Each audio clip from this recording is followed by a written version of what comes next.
चलिए कोई बात नहीं, लास्ट क्लास में हमने डिस्कस किया था तारीख से दिन निकालना, ठीक है। जो लास्ट क्लास थी हमारी उसमें हमने क्या डिस्कस किया था, तारीख से दिन निकालना। एक बार हम उसका रिवीजन कर लेते हैं। तारीख से दिन निकालना। अब तारीख से दिन निकालने के लिए देखो हमें कुछ चीजें होती हैं जो हमें डिस्कस करनी होती हैं या याद करनी होती है। एक तरीके से यही समझ लो कि हमें वो चीजें याद करनी होगी। क्या कि सबसे पहले तो शताब्दी कोड,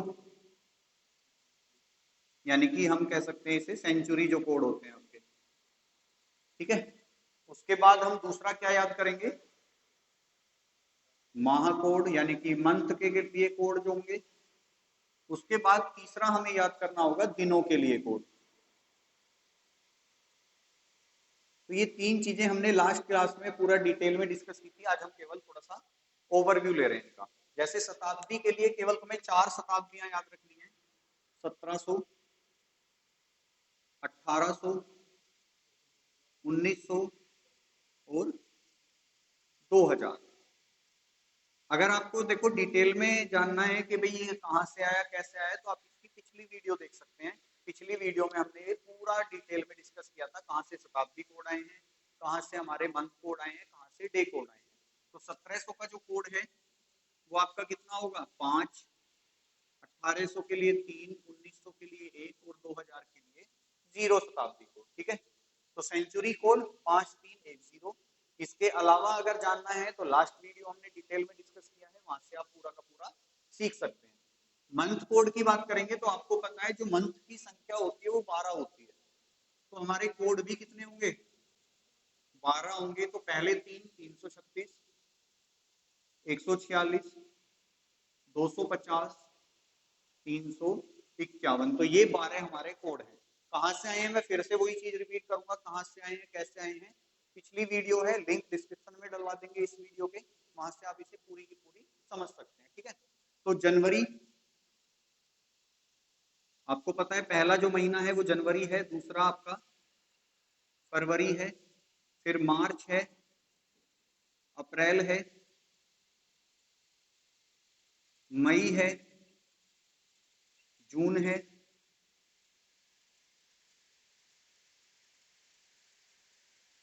जुलाई है आपका, फिर अगस्त है आपका, सितंबर है, टोटल 12 महीने होते हैं, अक्टूबर है, नवंबर है और लास्ट में आपका कौन सा आ जाएगा, दिसंबर आ जाएगा। तो टोटल 12 महीने कोड ऊपर लिखे हैं, 1 बाई 1 सब में डिस्ट्रीब्यूट हो जाएंगे। कि जनवरी के लिए कोड कितना, 3, फरवरी के लिए कितना 3, मार्च के लिए 6, अप्रैल के लिए 1, मई के लिए 4, जून के लिए 6, जुलाई के लिए 2, अगस्त के लिए 5, सितंबर के लिए 0, अक्टूबर के लिए 3, नवंबर के लिए 5 और दिसंबर के लिए 1। तो यहाँ पे टोटल 12 मंथ और 12 हमने कोड डिस्ट्रीब्यूट कर दिए 1 बाई 1। उसके बाद तीसरा क्या था हमारा, दिनों के कोड, ठीक है। कि भाई डे कोड, हम दिन के कोड को क्या लिखेंगे, डे कोड। अब दिन आपको पता है कि मंडे यानी कि सोमवार, ट्यूसडे यानी कि मंगलवार, वेडनेसडे यानी कि बुधवार, थर्सडे बृहस्पतिवार, फ्राइडे शुक्रवार और आपका एक होता है सैटरडे, और लास्ट में क्या बचेगा आपका संडे। तो यही तो 7 दिन होते हैं मंडे से लेके संडे तक।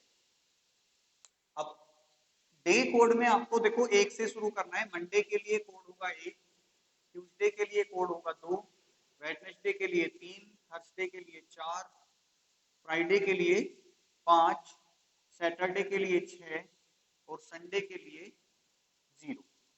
तो आपको 7 दिन के लिए ये 7 कोड याद रखने हैं, 1 से लेके 0 तक। या 1 से लेके 6 और 6 के बाद 0। ठीक है, मंथ कोड की बात करेंगे तो जनवरी के लिए 3, फरवरी का 3, मार्च का 6, अप्रैल का 1, मई 4, जून 6, जुलाई 2, अगस्त 5, सितंबर 0, अक्टूबर 3, नवंबर 5, दिसंबर 1। कहां से आए पिछली वीडियो में देखना है, पूरे तरीके से हमने डिटेल में ये जाना है, ये तो केवल मैं आपको रिवीजन करा रहा हूँ इसका। शताब्दी कोड कहां से आए पिछली वीडियो में जान लेंगे, क्योंकि सब क्या है आपके विषम दिन है। अब बात करेंगे कि क्वेश्चन का आंसर कैसे देना है। देखो क्वेश्चन का आंसर जब भी आप तारीख से दिन निकालोगे तो आपको 5 चीजों की जरूरत पड़ेगी। सबसे पहले दिनांक, यानी कि जो डेट होती है हमारी, प्लस शताब्दी कोड,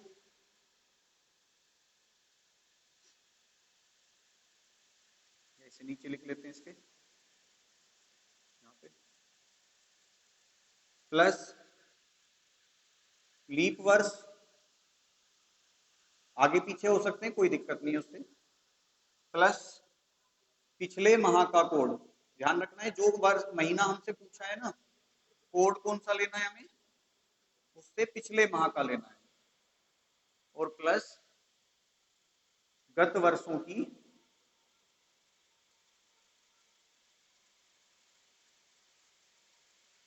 और यानी कि प्रीवियस ईयर जितने भी गए होंगे हमारे।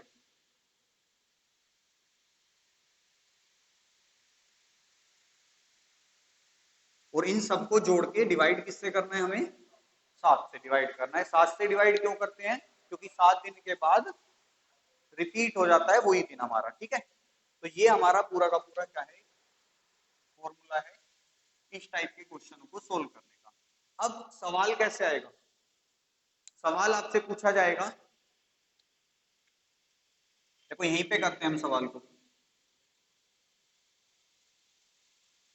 देखो ये सब हम यही लिखा रहने देंगे, अभी हम सवाल को लिखते हैं, क्वेश्चन लिखेंगे। क्वेश्चन आएगा आपके सामने कि भाई आपका 14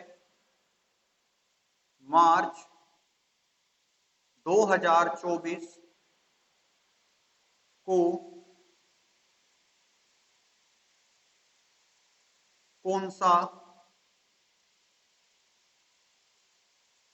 दिन,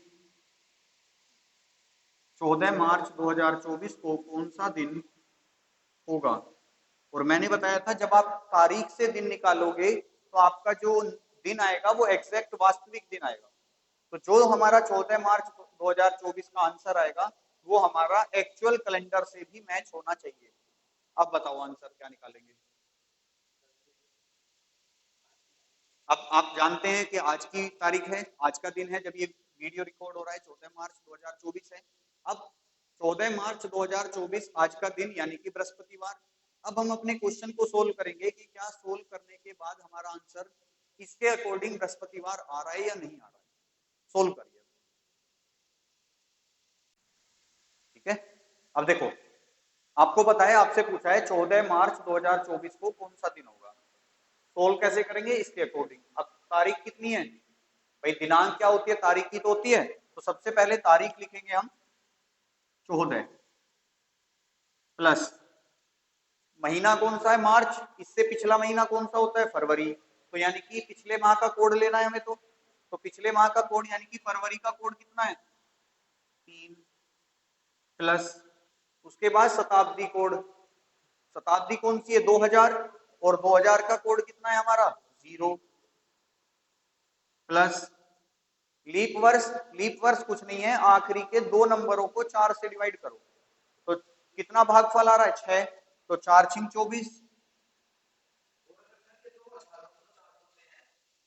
नहीं नहीं, फिर तो कुछ नहीं है, फिर तो पूरा अलग ही चलता है। फिर पिछले माह का कोड हमने रख लिया 3।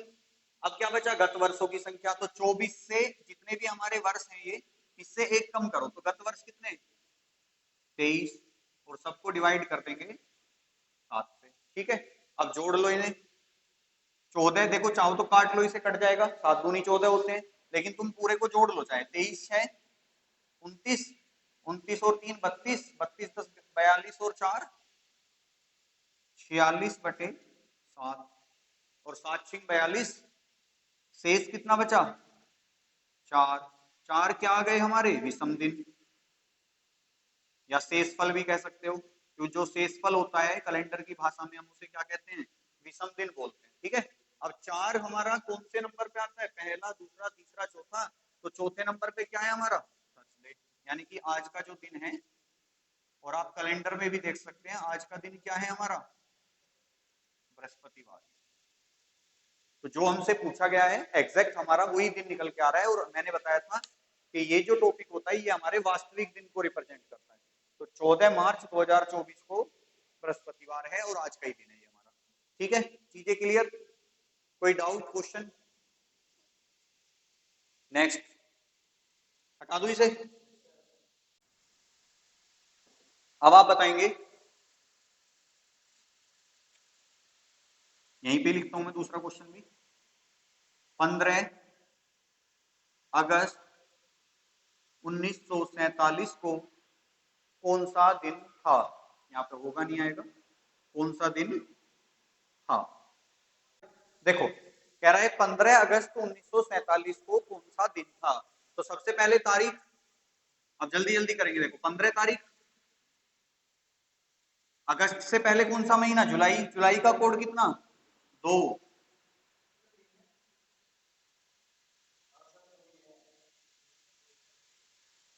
ठीक है, शताब्दी कोड कितना, 1901, ठीक है, लीप ईयर कितने, 11, और गत वर्ष कितने, 46, यही बनेगा सारा।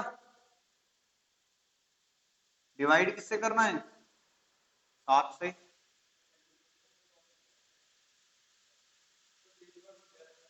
भाई 11 चौक 44, 47 कितनी बार कट रहा है, 4 से पूरा पूरा, 11 बार ही तो कट रहा है, बाकी के 3 को छोड़ दो, जितनी बार पूरा पूरा कटे, भागफल 4 से भाग करके भागफल लेते हैं, 7 से भाग करके शेषफल लेते हैं। हमेशा ध्यान रखना, जब भी आप 4 से भाग करोगे तो भागफल यूज करेंगे, 7 से भाग करोगे तो शेषफल यूज करेंगे। ठीक है, तो 11 और 1 12 और 2 14, खत्म हो गया। आप काट सकते हैं इन्हें, चाहो तो इन्हें भी काट दो, 7 दूनी 14, 1 बचेगा, 7 छिंग 42, 4 बचेगा। ठीक है, तो 4 और 1 5/7, तो शेष कितना बच जाएगा, 5, शेष कितना बचा, 5, यानी कि विषम दिन कितने हैं हमारे, 5 हैं। और 5वें नंबर पे कौन सा दिन है, 5वें नंबर पे है हमारा फ्राइडे, मतलब 15 अगस्त 1947 के दिन कौन सा दिन था, नहीं, सॉल्यूशन तो गलत है ना, आंसर तो इनमें से आना है कोई सा, बाय डिफॉल्ट आंसर आ गया, लेकिन सॉल्यूशन सही होना चाहिए हमारा। चलिए क्वेश्चन लिखेंगे, 26 जनवरी 1950 को कौन सा दिन था,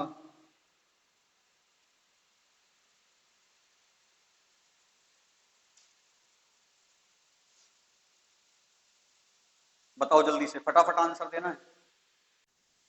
कह रहा है 26 जनवरी 1950 को कौन सा दिन था, कि 26 जनवरी 1950 को कौन सा, आपको पता है 26 जनवरी 1950 एक ऐतिहासिक दिन रहा है हमारे लिए। क्या हुआ था इस दिन, इस दिन हमारा जो संविधान है वो पूर्ण रूप से लागू हुआ था, यानी कि जो कॉन्स्टिट्यूशन है हमारा वो कंप्लीटली एक्सेप्ट कर लिया गया था भारत गणराज्य के द्वारा। ठीक है, चलिए या हम कह सकते हैं कि आज ही के दिन, यानी कि 26 जनवरी 1950 के दिन हमारा जो देश है कंप्लीटली रिपब्लिक बना था। ठीक है, चलिए सबसे पहले तो एक नोट लिखेंगे। नोट क्या होगा कि यदि प्रश्न में जनवरी माह पूछा गया है,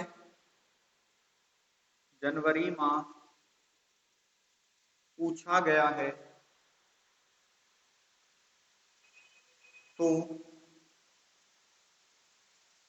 मंथ कोड की जगह, मंथ कोड के स्थान पर सदैव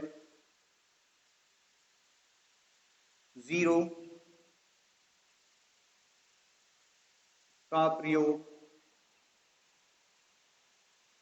किया जाएगा।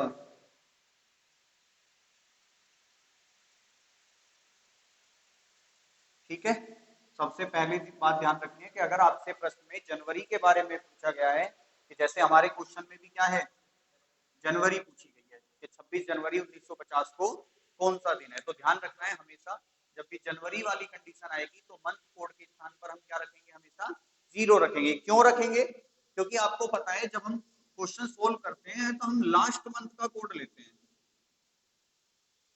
यही तो लेते हैं कि लास्ट मंथ का कोड लिया जाता है हमारा। अब समस्या ये है कि भाई किसी भी साल का पहला महीना जनवरी होता है, क्या जनवरी से पहले कोई मंथ होता है? नहीं होता। तो नहीं होता तो फिर हम कोड कहां से बनाते हैं? कहीं से भी नहीं। तो हम जब भी हमसे जनवरी के बारे में बात करेगा तो हम पिछले महीने के कोड की जगह हम क्या करेंगे, 0 का यूज करेंगे। क्यों? क्योंकि भाई उससे पीछे कोई महीना होता ही नहीं है। अगर हम दिसंबर का कोड यूज कर लेंगे तो दिसंबर के कोड यूज करने का मतलब है हमने पूरा साल चेंज कर दिया, हम तो कुछ पुराने वाले साल पे चले गए। ठीक है, अब डेट क्या है मेरी 26, पिछले माह का कोड 0, शताब्दी कोड 1900 का 1, लीप ईयर कितने 12 चौक 48 और गत वर्षों की संख्या 49, डिवाइड करना है 7, तो 7 सत्ते 49। ठीक है, और कोई कटेगा नंबर? देखो 26 10 36 37 38 और 1 39/7, 7 पंजे 35, शेष कितना बच गया 4, और 4 पे कौन सा दिन होता है,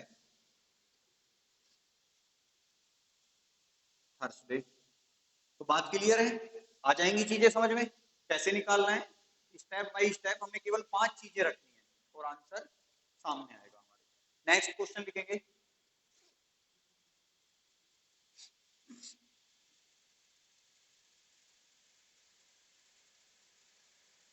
19 सितंबर 1991, 19 सितंबर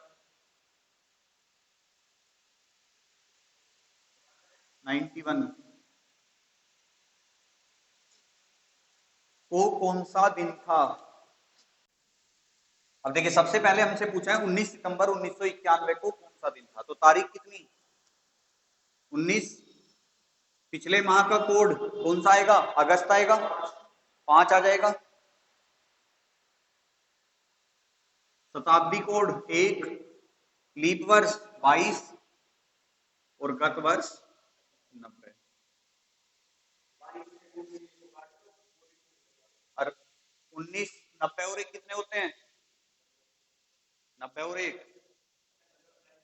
और 13 सप्ते कितने होते हैं, कट गया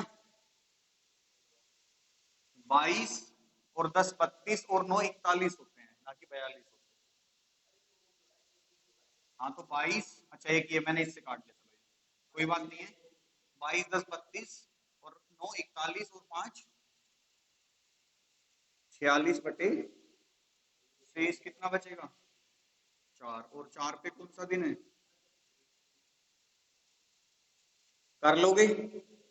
चलो तो एक आंसर और दे दो, लास्ट सवाल होगा हमारा।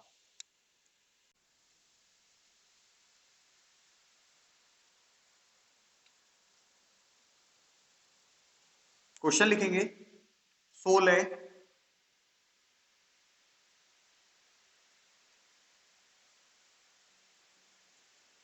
अगस्त 2000 को कौन सा दिन था? देखो ध्यान से समझ लो, मोस्ट इंपोर्टेंट क्वेश्चन है, बाकी सारे हो जाएंगे, ये फंसा देगा।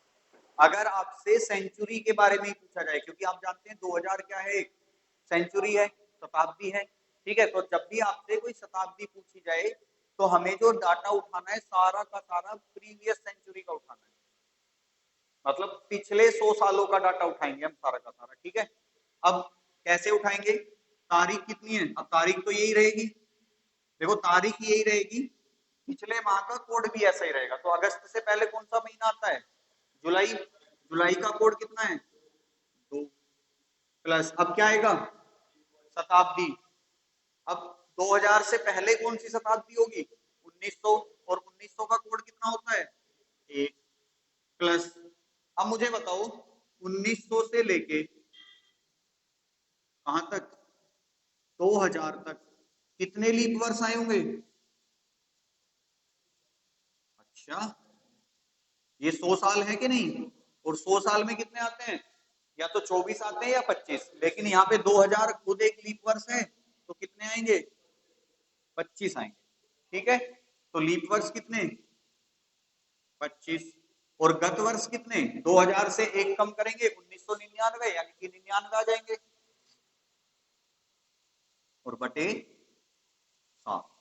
ठीक है, तो 99 और 1 100, 100 और 25 125, 125 और 16 141, 141 और 2 143 बटे 7। अब 20 सत्ते 140 होते हैं, तो 7 से 20 बार कट गया, शेष कितना बच रहा है? तो विषम दिन कितने? और 3 पे कौन सा दिन आता है लिस्ट में? आप गूगल पे भी चेक कर सकते हो, इसका जो आंसर होगा वो वेडनेसडे आ रहा होगा। तो हमेशा ध्यान रखना है जब भी आपसे सेंचुरी पूछी जाए, तो एक तो गत वर्ष फिक्स है 99 ही आएंगे, लीप वर्ष या तो 24 आएंगे या 25 आएंगे। 25 कब आएंगे? जब दी गई शताब्दी लीप वर्ष होगी तब 25, नहीं तो 24। ठीक है, बाकी तो सेम है ही पहले जैसे ही। और सेंचुरी कोड इससे पिछले वाला लिया जाएगा, मतलब ये 3 चीजें चेंज हो जाती हैं। और तीन में भी 2 फिक्स है, एक तो ये फिक्स है कि ये 99 ही आएगा, दूसरा आपका ये डिपेंड करेगा इस पे कि अगर ये लीप वर्ष है तो 25 आएंगे, ये लीप वर्ष नहीं है तो 24 आएंगे। ठीक है, और बाकी शताब्दी कोड इससे एक कम वाले का। जैसे आपके सामने कोई क्वेश्चन आ सकता है, क्या क्वेश्चन आएगा? आपसे पूछ लेगा कि 19 सितंबर 1800 को कौन सा दिन था? देखो, कह रहा है 19 सितंबर 1800, शताब्दी पूछिए भाई, शताब्दी पूछिए, हम तो सारा काम किस पे करना है? पुरानी शताब्दी पे। लेकिन सबसे पहले हमें तारीख और पिछले माह का कोड तो फिक्स है हमारा, तो 19, और सितंबर से पहले अगस्त, अगस्त का कोड कितना? 5। ठीक है, अब बात आती है पिछले शताब्दी की। 1800 से पिछली सेंचुरी कौन सी? 1700। 1700 का कोड कितना? 5। लीप वर्ष कितने? क्योंकि 1800 एक लीप वर्ष नहीं है, तो 24। कोई काउंटिंग नहीं करनी हमें। गत वर्ष फिक्स है हमारे 99, डिवाइड किससे करना है? तो कटेगा कुछ? चलिए 19 और 5 24, और 24 48, इसमें से एक उठाओ, इसे दो, कितना हो जाएगा? 100। और पहले कितने थे? 148। ये कितने बच रहे हैं? 4, तो ये कितना हो जाएगा? 152। ठीक है, काटो इसे, 7 दूनी 14 बचा कितना? 1, 7 एकम 7, शेष कितना बच गया? 5। और 5 पे कौन सा दिन है हमारा? फ्राइडे। तो अक्सर क्या होता है, देखो ये शताब्दी वाले क्वेश्चन ना आपको छुड़वा दिए जाते हैं। कई बार ऐसा हो जाता है कि एग्जाम में क्या आपको कोई क्लास में भी नहीं कराता, कई बार छुड़वा देते हैं शताब्दी वाले क्वेश्चनों को। तो इन पे आपको विशेष ध्यान रखना है कि जब भी हम शताब्दी वाले क्वेश्चन, अब देखो शताब्दी वाले क्वेश्चन हमारे नॉर्मल क्वेश्चन से भी आसान है, हमें कुछ भी कैलकुलेट नहीं करना पड़ रहा भाई, ये हमें पता है दे रखा है, पिछले माह का कोड हम सीधा सीधा रख देते हैं। 5 कहां से आया? पिछली शताब्दी, तो ये भी हमारा फिक्स हमें याद होता है। अगर ये लीप वर्ष है तो 25, नहीं है तो 24, और गत वर्ष 99 रखते हैं। तो हमें कुछ भी इसमें कैलकुलेट नहीं करना होता सिवाय हमें जोड़ के भाग देने के। ना कोई 24 7 4 से भाग देना, ना 5 से भाग देना, केवल आखिरी में हमें 7 से भाग देना है। तो ध्यान रखना है कैसे हमें सेंचुरी वाले क्वेश्चन सोल्व करने हैं। चलिए नेक्स्ट हेडिंग डालेंगे, टाइप नंबर नेक्स्ट आपका कैलेंडर का दोहराना। हाँ जी, कैलेंडर का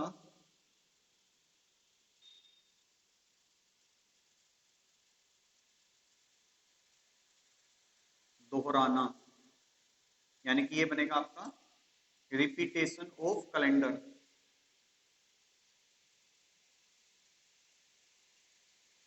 रिपीटेशन ऑफ कैलेंडर।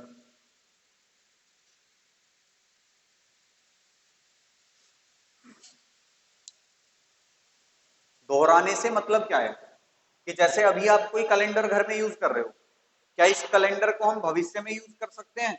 तो जवाब होगा हाँ। वही कहलाता है कैलेंडर का repetition. Same date, same day, same तिथियां जो भी है, मतलब वो सारी की सारी इस कैलेंडर के जैसी एक बार फिर आएंगी, फिर दोबारा आएंगी, फिर तिबार आएंगी। तो ये कैलेंडर जो है आपके रिपीट होते रहते हैं। कब रिपीट होते हैं वही हम सीखेंगे इसमें। नहीं, अगली साल नहीं, कई साल बाद आता है। रिपीट जरूर, हमने ये थोड़ी ना कहा अगली साल, रिपीटेशन बता रहे हैं कि कब आता है, वो हम सीखेंगे कि कब आएगा। जैसे अभी 2024 चल रहा है, तो इस 2024 का जो कैलेंडर है वो दोबारा कब काम आ सकता है, ये चीज हम सीख लेंगे। ठीक है, कि 10 साल बाद आएगा, 5 साल बाद आएगा, 6 साल बाद आएगा, 15 साल बाद आएगा, 50 साल बाद आएगा, वो कभी ना कभी जरूर काम आएगा। ठीक है, तो रिपीटेशन ऑफ कैलेंडर में देखो, सबसे पहले आपको ध्यान रखना है कि हम क्या करेंगे।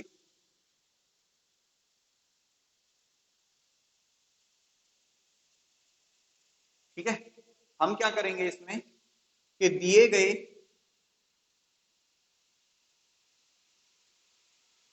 वर्ष को भाग करेंगे 4 से। ठीक है, और जब हम दिए गए वर्ष को 4 से भाग करेंगे तो हमारे सामने 4 केस बनेंगे। पहला, कि दिए गए वर्ष को हम क्या करेंगे, 4 से भाग करेंगे, और जब हम उसे 4 से भाग करेंगे तो हमारे सामने 4 केस बनेंगे। पहला, कि इसे भाग करने पे या तो शेषफल 1 आ रहा होगा, ठीक है, या फिर शेषफल कितना आ रहा होगा,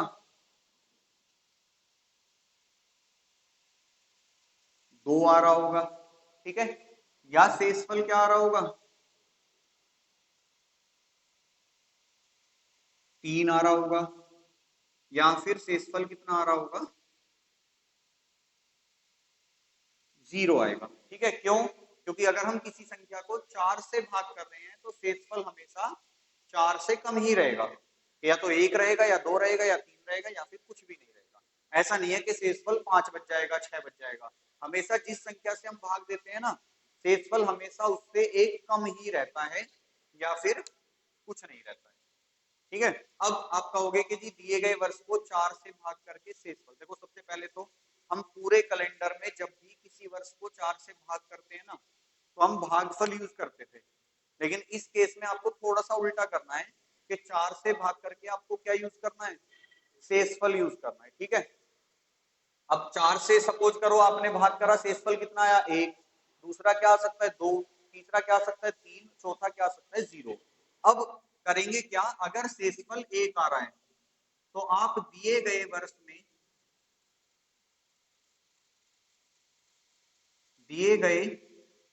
वर्ष में प्लस कर दोगे 6 वर्ष। ठीक है, तो दिए गए वर्ष में क्या कर देंगे, प्लस 6 वर्ष। अगर शेषफल 2 आ रहा है तो दिए गए वर्ष में प्लस करेंगे 11 वर्ष। ठीक है, शेषफल 3 आ रहा है तो दिए गए वर्ष में प्लस करेंगे फिर से 11 वर्ष। मतलब 2 और 3 वाला केस सेम है। अगर शेषफल आ रहा है 0 तो दिए गए वर्ष में प्लस करेंगे 28। ठीक है, 4 चीजें हैं कि अगर हम दिए गए वर्ष को 4 से भाग करने पे शेषफल कितना प्राप्त करते हैं, 1 प्राप्त करते हैं, तो आपको अपने दिए गए वर्ष में क्या जोड़ देना है, 6 जोड़ देना है। अगर शेषफल 2 प्राप्त करते हैं तो क्या करेंगे, प्लस कर देंगे 11 वर्ष। मतलब एक सिंपल याद करो, 6, 11, 11, 28, 3 शेष बच रहा है तो भी हमें 11, और अगर 0 शेष बच रहा है तो कितना, 28। ठीक है, अब कैसे इंप्लीमेंट करते हैं, पहले तो एक नोट लिखेंगे।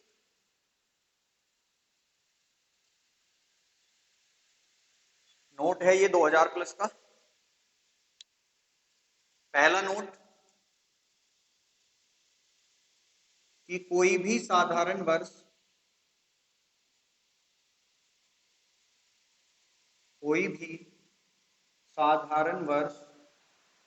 केवल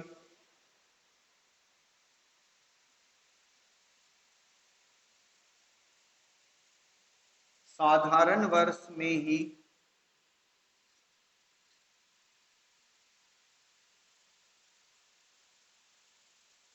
दोहराएगा।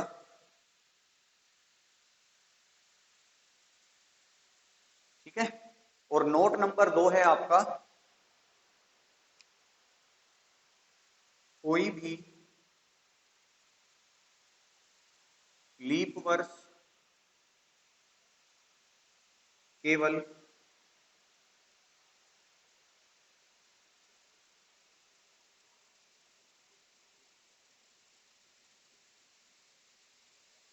लीप वर्ष में ही दोहराएगा। भाई ये तो बेसिक सी बात है, साधारण वर्ष में तो 29 फरवरी आएगी नहीं। मानते हो कि नहीं इस बात को कि भाई साधारण वर्ष में तो 29 फरवरी आएगी नहीं।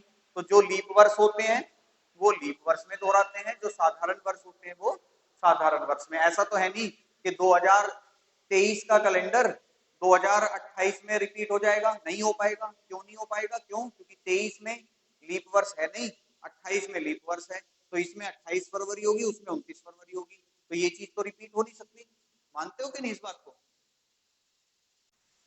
ठीक है। तो हमने क्या देखा कि भाई अगर कैलेंडर का रिपीटेशन हो रहा है तो हम दिए गए वर्ष को 4 से भाग करेंगे।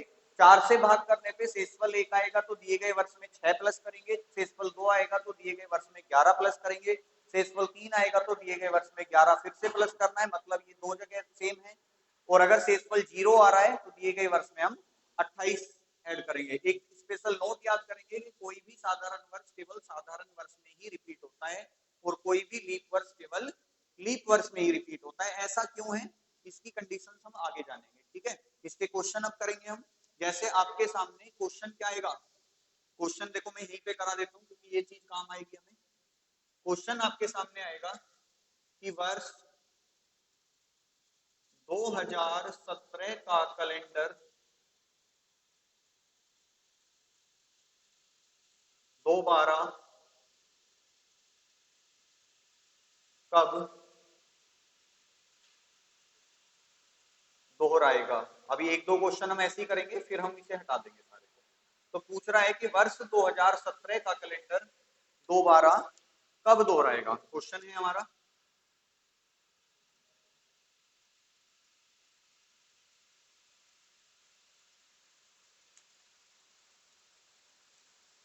देखो क्या पूछा है कि वर्ष 2017 का कैलेंडर दोबारा कब दोहराएगा। अब हमें क्या करना है कि कैलेंडर का दोहराना कैसे पता चलता है कि दिए गए वर्ष को भाग करेंगे 4 से। तो दिया गया वर्ष क्या है मेरा, 2017। तो अगर मैं 2017 को किससे भाग करूंगा, 4 से, तो मेरा शेषफल कितना बच रहा है, 1 2 3 या 0, क्योंकि 4 से डिवाइड कर रहे हैं तो शेषफल 1 2 3 या 0 में से ही कोई बचेगा। तो आपको पता है 4 चौक 16, शेष कितना बच रहा है, 1। भाई एक ही तो बच रहा है। और जब शेषफल 1 बचेगा तो मैं क्या करूंगा, प्लस करूंगा 6 वर्ष। तो यानी कि जो रिपीटेशन होगा वो 2017 प्लस 6 यानी कि 2023 में होगा। ठीक है। तो मैंने क्या प्लस करा इसमें, प्लस करा मैंने इसमें 6। क्यों? क्योंकि शेषफल कितना आया मेरा, 1, और जब एक शेषफल आता है तो मैं प्लस कितना करता हूँ, 6 वर्ष करता हूँ। और 6 वर्ष करके मेरा आंसर कितना मिला, 2023। ठीक है। अब मुझे दूसरे क्वेश्चन का आंसर बताओ। वर्ष 2016 का कैलेंडर, क्वेश्चन नंबर 2, वर्ष 2016 का कैलेंडर दोबारा से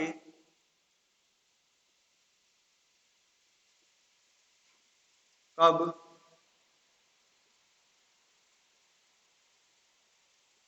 दोहराएगा।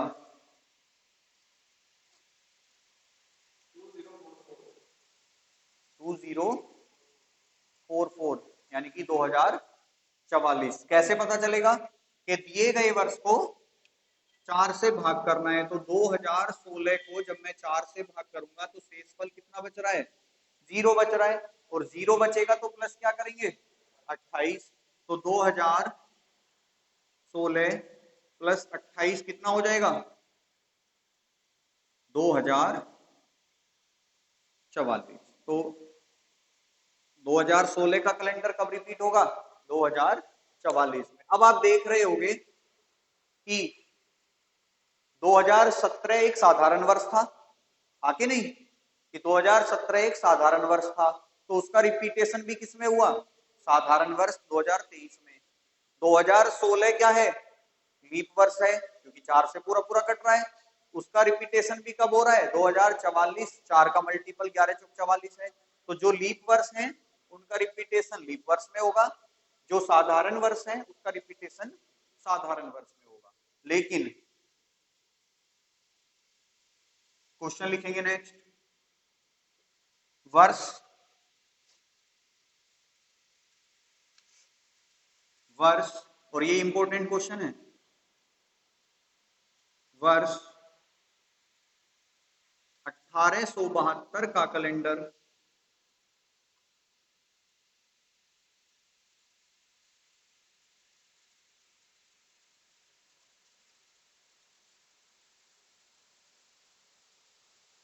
पुनः कब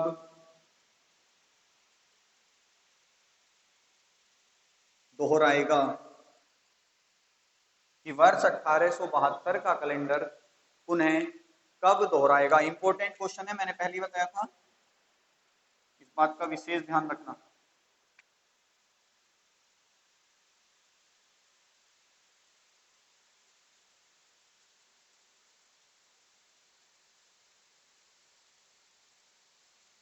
भाई कह रहा है वर्ष 1872 का कैलेंडर पुनः कब दोहराएगा। देखो 1872 है, ठीक है,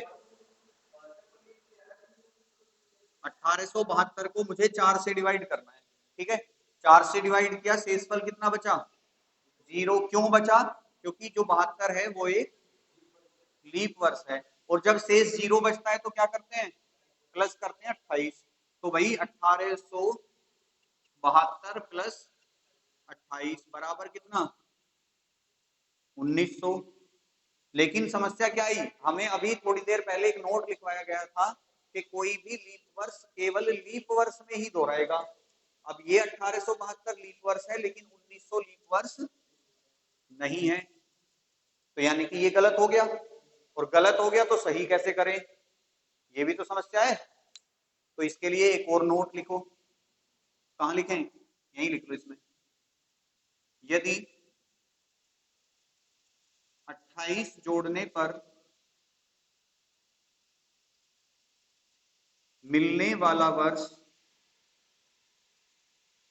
यदि 28 जोड़ने पर मिलने वाला वर्ष क्या ना हो, लीप वर्ष न हो,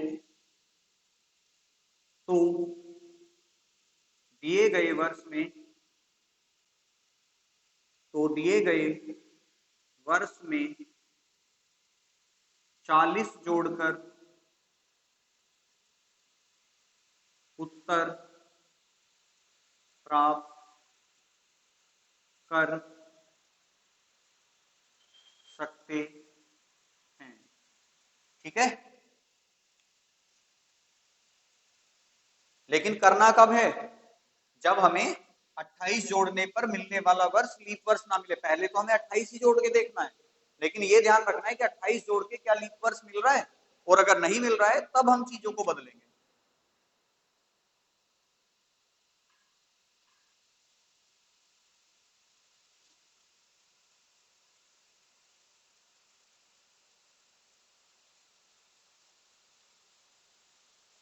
अब आपको पता है कि दिया गया जो वर्ष है वो 1900 है, 1900 लीप वर्ष है नहीं, मतलब यहाँ पे प्लस 28 नहीं होगा, और प्लस 28 नहीं क्या नहीं होगा तो क्या होगा 40, तो 1872 प्लस 40 कितना आएगा, बताओ, दो में जीरो जोड़ोगे दो, 7 में 4 जोड़ोगे 1 और 18 और 1 1900। लीप वर्ष है, बिल्कुल है 1912। तो आंसर क्या होगा मेरा 1912। तो मेरा ये जो आंसर है वो गलत है और ये आंसर मेरा सही है। तो इस चीज को देखो विशेष ध्यान रखना, कैलेंडर से आपके जो क्वेश्चन बनते हैं वो रिपीटेशन के यही बनते हैं कि मैं एक बार पूरा का पूरा फिर से रिपीट करा देता हूँ, ठीक है। कि आपको कैलेंडर का रिपीटेशन अगर जानना है तो सबसे पहले दिए गए वर्ष को 4 से भाग करेंगे। जब हम दिए गए वर्ष को 4 से भाग करेंगे तो आपको शेषफल मिलेगा कुछ, ठीक है। शेषफल में क्या क्या मिल सकता है, 1 2 3 या 0।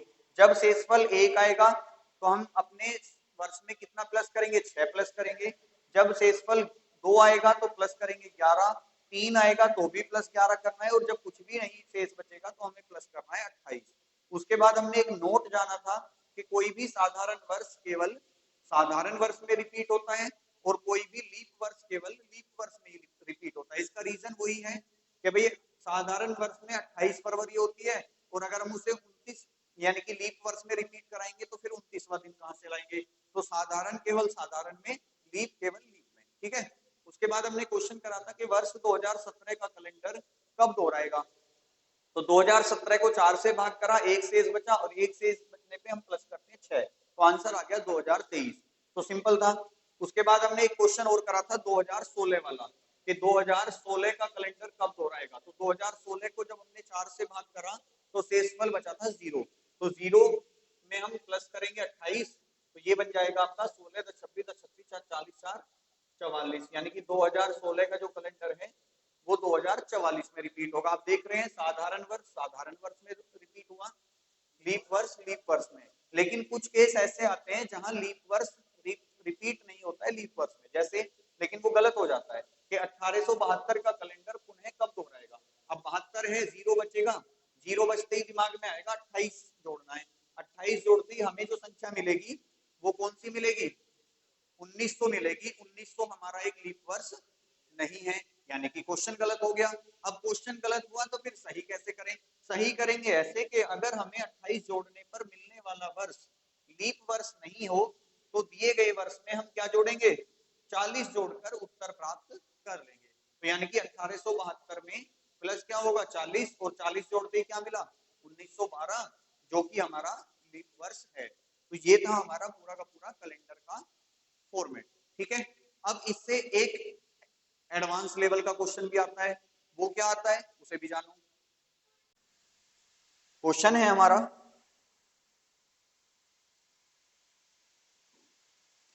वर्ष 1907 का कैलेंडर, वर्ष 1907 का कैलेंडर आगामी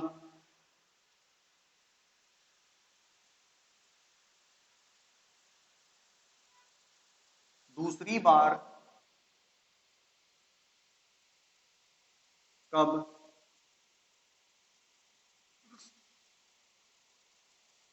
दोहराएगा।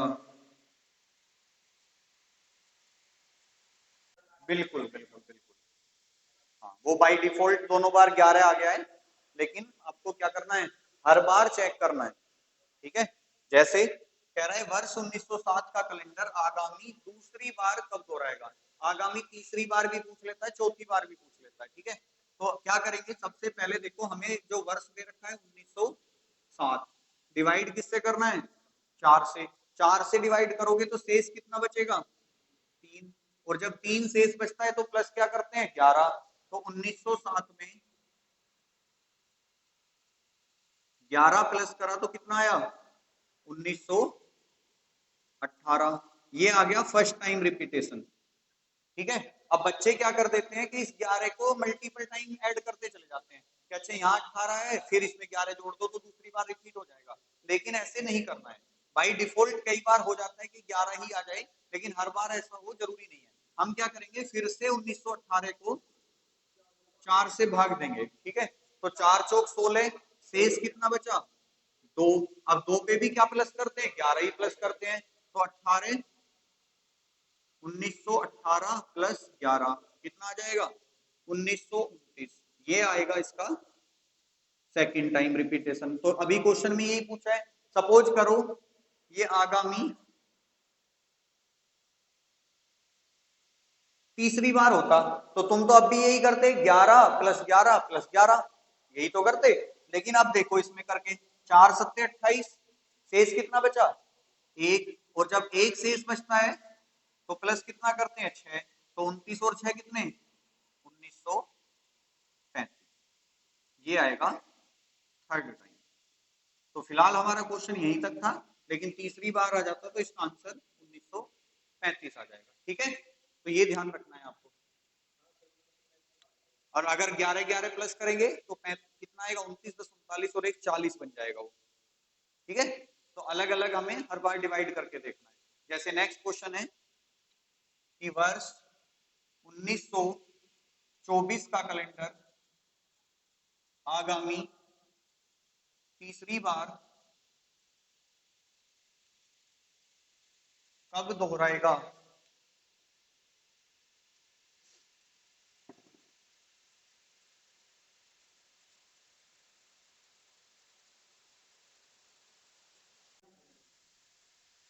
देखो कह रहा है वर्ष 1924 का कैलेंडर आगामी तीसरी बार कब दोहराएगा। तो भाई आपको पता है 1924 एक लीप ईयर है, और लीप ईयर को जब हम 4 से डिवाइड करेंगे तो शेषफल कितना बचेगा? 0 ही बचेगा। ठीक है, अब 24 में प्लस कितना करना है? 28। तो 24 10 34 10 44 6 50, यानी कि पहली बार कब? 1952 में। ठीक है, अब 1952 भी एक लीप ईयर है, यानी कि फिर क्या प्लस करेंगे? 28। तो कितना हो जाएगा ये? 52 10 62 10 72 और 8 1980, यानी कि ये आएगा इसका सेकंड नंबर। 1980 भी क्या है? लीप ईयर है, यानी कि 4 से पूरा पूरा कट रहा है वैसे भी। तो प्लस क्या करेंगे फिर से 28। तो 1980 और 28 2000। ये भी क्या है? लीप ईयर है, और नंबर कौन सा आ गया? थर्ड। तो आंसर मेरा क्या हो जाएगा? 2008। ठीक है, एक सवाल और कर दो बस, फिर हमारा ये टॉपिक कंप्लीट। फिर कल की क्लास का बचेगा है। हाँ, पर कल का बस बच 1 घंटे का ही रहा है। चलिए क्वेश्चन है, वर्ष 1972 का कैलेंडर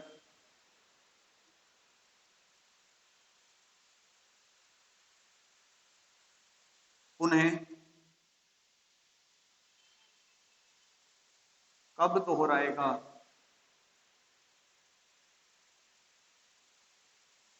ये भी इंपॉर्टेंट सवाल है। पुनः का मतलब होता है दोबारा।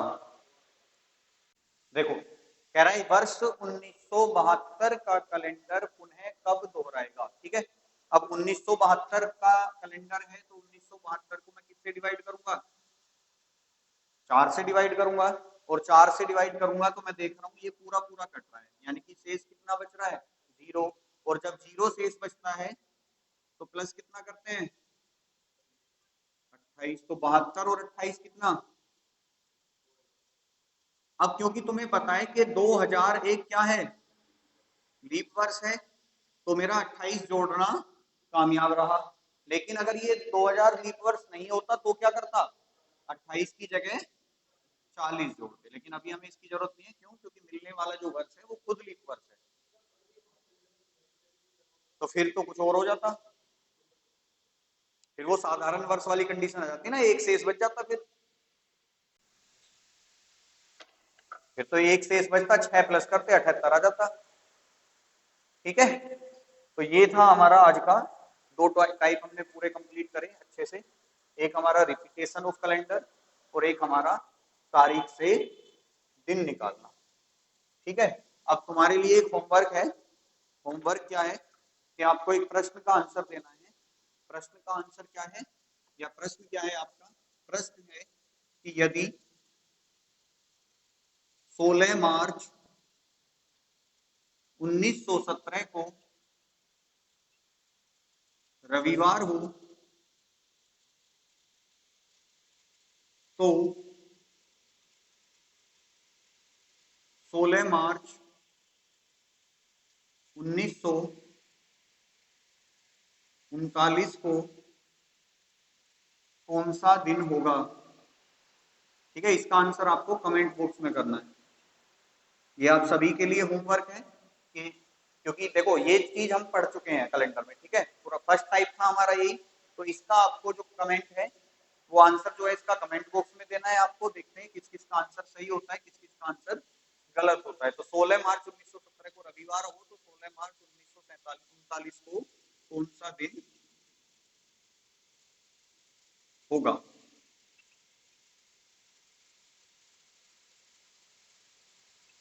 चलिए, इसका आंसर आपको देना है कमेंट बॉक्स में, ठीक है।